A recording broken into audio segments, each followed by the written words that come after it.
Welcome to another pending vlog ৰাইজ। জানি নহয় মই ছোৱালীজনী অকণমান লেজি বুলি।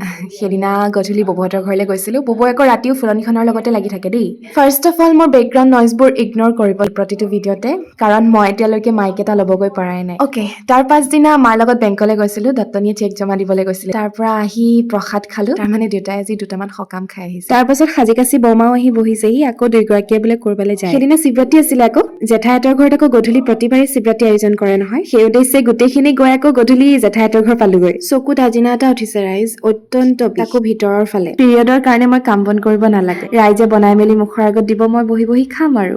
আমাৰ দত্তনীয়ে আটা মঠিছে, দাদাই পনীৰ চব্জি বনাইছে আৰু মিনু বাইদেৱে পুৰি বেলিছে। আৰু মই বহি বহি ইটোৰ পাছত সিটো খাই আছো।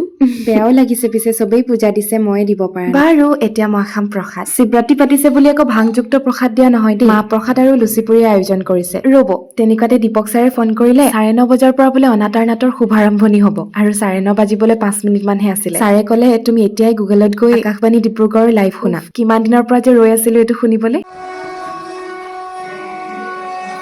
নাটকৰ শুভাৰম্ভণি 2026ত সন্নিৱিষ্ট হৈছে অসমৰ 13টি অপেচাদাৰী নাট্যগোষ্ঠীয়ে পৰিৱেশন কৰা নাট। অনাতাঁৰ নাট সমাৰোহ 2026ৰ মূল থিমটো হৈছে যুৱকেন্দ্ৰিক। আমাৰ নাটখন বাৰু আজি নিদিয়ে, যেতিয়া দিয়ে মই আপোনালোকক জনাম আৰু কেনেকৈ শুনিব লাগে সেয়াও জনাম। আমি অসম নাট্য সন্মিলন সোণাৰী শাখায়ো এই নাট্য যাত্ৰাৰ অংশীদাৰ হ'বলৈ পাই অতি সৌভাগ্যৱান অনুভৱ কৰিছোঁ। তাৰ বাবে আমি আকাশবাণী ডিব্ৰুগড় কেন্দ্ৰৰ প্ৰতি অতি কৃতজ্ঞ হৈ আছোঁ। আগন্তুক অনাতাঁৰ নাট সমাৰোহলৈ আমাৰ শুভকামনা জ্ঞাপন কৰি মই প্ৰেমৰ জলপ্ৰপাত নাটকৰ নাট্যকাৰ তথা পৰিচালক হিচাপে আকাশবাণী ডিব্ৰুগড় কেন্দ্ৰৰ প্ৰতি মোৰ কৃতজ্ঞতা তথা শুভকামনা জ্ঞাপন কৰিছোঁ।